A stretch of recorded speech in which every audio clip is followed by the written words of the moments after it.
Hello everybody. Welcome back to the channel where we talk about stuff. Recently, I've noticed there are a lot of things online that I simply cannot myself stop buying. And this is why we have these weekly conversations as to what I'm buying on Veve. I've been pleasantly surprised over the last couple of weeks that they have been releasing a large number of very big books. I think this is one of the greatest buying opportunities because I think a lot of people who have left all markets, that is to say the real estate market, the crypto market, the Veve NFT market, while prices are down, are missing out on the opportunity to be able to buy some of the largest books in the world at a very low edition size, while the people who do pay attention and who are actually still on the app will benefit the most from it. The first thing, without a doubt, that I will be buying this week is Edge of Spider-Verse #2. First appearance of Spider-Gwen. At least at the time of me making this video, I still not have seen the new Spider-Man, I almost said Spider-Man Metaverse movie. Spider-Man Into the Spider-Verse movie. I know it's going to be good, so I'm still definitely going to see it. Spider-Gwen is a gigantic character. She was popular back in the 1970s, and then at some point she got redragged back into the Marvel universe as Spider-Gwen, as the Spider-Man multiverse has about like 800 different versions of Spider-Man. They try to make a lot of them stick. She was one that actually stuck, along with a couple of other characters, but the name of the game is normally Miles Morales and Spider-Gwen. I will be going for every single rarity. I will tell you the truth. I am a little sad that people realized the importance of this comic and this character. Normally what ends up happening is on Veve is that a lot of times something will drop and people go, it's not worth anything. And I'm like, okay, good. I can acquire as many as I actually want. And I was hoping that these secret rares would actually be under 100. A lot of other secret rares that have been dropping have been like $97, $87, $84. And I like buy them up. The secret rare for this one was immediately 400. And I was like, a little angry. Not angry is a harsh word. I was peeved that other people knew the importance of the Greg Land variant for this one. Is a 1 in 25 cover. So if you are a physical comic book store, you had to order 25 of the normal cover to be able to receive one of the equivalent of the secret rare that they have on Veve. I will be going for commons, uncommons, rares, and ultras. If the secret rare does drop in price, I will also be trying to acquire that as well, but I will definitely be buying every single rarity of this book simply because it is incredibly significant. She's a very popular character, not as popular as Miles Morales, but I think in 10 to 15 years, as her character continues to solidify and more people know her and her legacy continues, I think it's a definite no-brainer for me to collect for my portfolio. Second book that I'm going to be buying should come as no surprise. It is Giant-Sized X-Men #1. It is the first appearance of Storm, of Colossus, second appearance of Wolverine. We've gone over all of this before.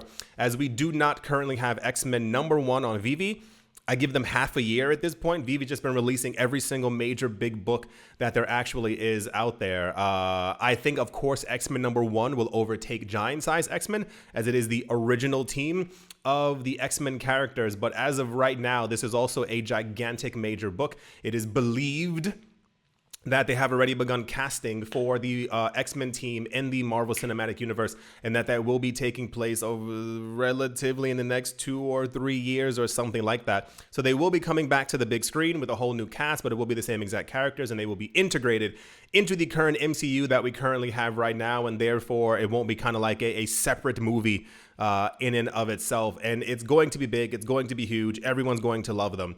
So I will be going for all rarities for this as well, like I have been doing for the last couple of weeks. Like I've been telling all of you, I'm trying to focus personally. This is me. I'm trying to now focus on some of the larger rarities. I'm trying to hit the rares and the ultras and the secrets, simply because historically we've seen before in the past when it comes to stuff on Veve, and you're trying to even looking at the prices and stuff like that. A lot of the commons were originally $4, and then they ballooned up to $8 to $120, sometimes $300-400, depending on the comic. Amazing Spider-Man #1 and Marvel Comics #1. But the rares and ultra rares, they were going for good $40, $50, $60, where they currently are roughly around right now. and the prices of these went to 800, 900, 1,000. I think Marvel Comics #1 was, I think, around $5,000 for the ultra rare. So I'm kind of like expanding more in that direction as opposed to quantity. And I dare not even say quality. It's more of a higher qualarity. I have no idea what I'm saying anymore. Third thing that I'm going to be buying is Spider-Man #129, the first appearance of the Punisher, all rarities. There's no stopping me there. There's nothing more important than any other. It's a gigantic book. It is not the most expensive book in the entire world when it comes to comic books within the world, but it is definitely something that a lot of people should be paying attention to. The Punisher is also believed, I think he's getting another TV show. His TV show is coming back or something along those lines. It's a big book. Not really much more to say about that. Frank is a popular character and will continue to be so, especially as we end up getting his TV show coming back. And if at any point he ends up integrated into the Marvel MCU, which seems kind of rare, the book will continue to be popular as well. Going for all rarities, I like the look of the common because it is the original book. However, I also am trying to get the rares and the ultras for this one. The secret rare, I think, was several hundred, 200, 300, 400 as well. And I was like, okay, fine, just because I'm not trying to, like, you know, destroy a huge portion of my monthly Veve budget on just buying like 3 secret rares. And then that's kind of it. Number 4 on the list is Tales of Suspense, #39, the first appearance of Iron Man. No brainer. Iron Man, gigantic character. I'm trying to accumulate. Okay, I'll tell you what's going on. I've realized that. I don't know if it stopped recording or not. That was really weird. I hope it didn't. My camera did some really weird thing and it said that it stopped recording, but alas, here we are. So let's see if it actually ended up working. The first appearance of, what was I going to say? Jeez Louise. First appearance of Iron Man. I'm going after the commons and the uncommons. It is a major book. The secret rare is also quite expensive as well, currently on Veve. I will be... yeah, that's what I wanted. There we go. That's what I was trying to say. I've noticed that there are a lot of like majorer books that I have been not paying too much attention to, and I should be paying more attention to them as we move forward down the line. And this is one of the books that I need to also be doing the exact same thing with. So basically, long story short, accumulating as many of these as possible. It is not on the same level as Marvel Comics #1 and or Amazing Fantasy, but it is still a major character. Same exact thing with the first appearance of Thor. Is it on this list? Nope. But also same exact thing. It will be the same level when we get first Wolverine and first Hulk and first... I think first Captain America is kind of in a league of its own, if we can be completely honest with ourselves. Number 5 is Amazing Spider-Man #4, the first appearance of Silk. She's getting her own TV show on Amazon. I don't know the name of it. It's called like Google it. It's like type in Silk TV show Spider-Man. You'll find it. Silk is the... not a spoiler, this story came out in like 2012. After Peter Parker got bitten by the spider was believed to have fallen to the ground. Apparently it didn't fall, it hopped onto another person and it bit the person standing next to him as well. I think her name is Cindy Moon, and she inherits the power of the spider as well. She's not as popular as Spider-Gwen, but she is a very well-known comic book figure.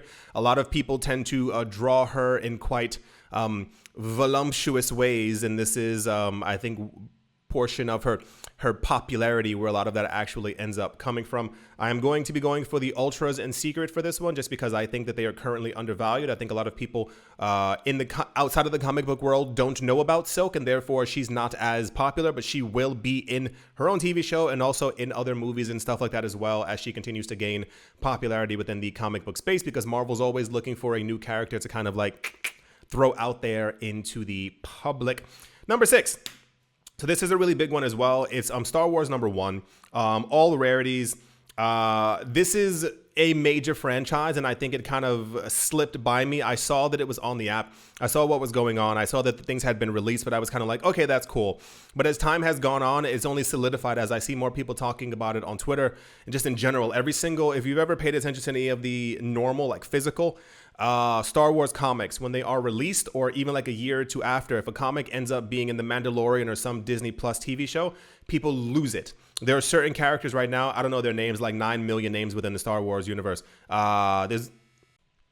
Not sure if you heard it, but that was the doorbell. Anyway, the point is, major franchise.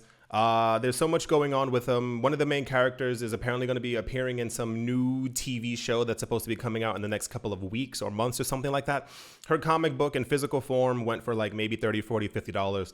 And now it's going for like several $1,000s, which is a bit insane. And I know that Star Wars will only continue to be more popular as time ends up going on. And therefore, I think it would be foolish of me not to continue buying as many things on the app as possible, especially when some of the prices are very low, especially if you look at a lot of the collectibles and also some of the comics. I won't tell you exactly which ones, but there's definitely some variants and versions that are should be a lot more, especially when compared to the actual physical counterpart. So Star Wars #1, an absolute definite. Also, to end out the list is the uncommon Boba Fett from the collectible.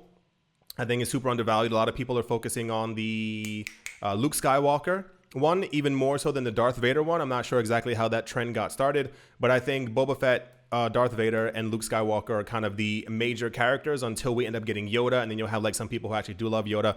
We already have the R2D2, and C3PO. There we go. The golden ones and also the normal ones, which are extremely popular and have very high prices on the app as well. But I think when we end up getting back to a bull run type of situation, these things will once again explode back in value for those of you who weren't here before. The golden versions of C3PO and R2D2 were going for roughly around $150 to $200. And by the time we had the 2021 bull run, when every price of every single asset was exploding, these hit, I think, $4,000 to $5,000. And this is why I'm also, told you before, accumulating those as well. And the final thing is the common and uncommon versions of the Darth Vader.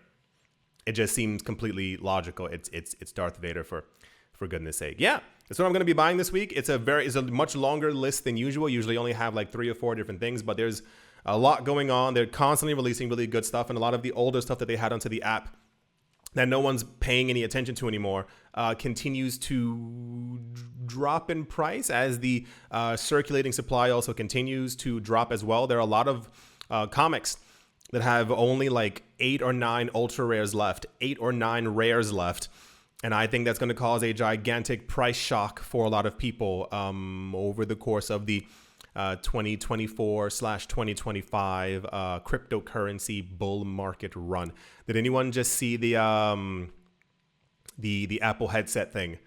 I saw a lot of people in the Veve community are like very excited about it, and so the way that Apple usually works is that Apple releases something, and then everyone else kind of follows, and that's where we kind of begin to get the real innovation. So at some point, I think in the next 2 years, we are going to hear about being able to like link up to metaverses with these like headsets from different companies.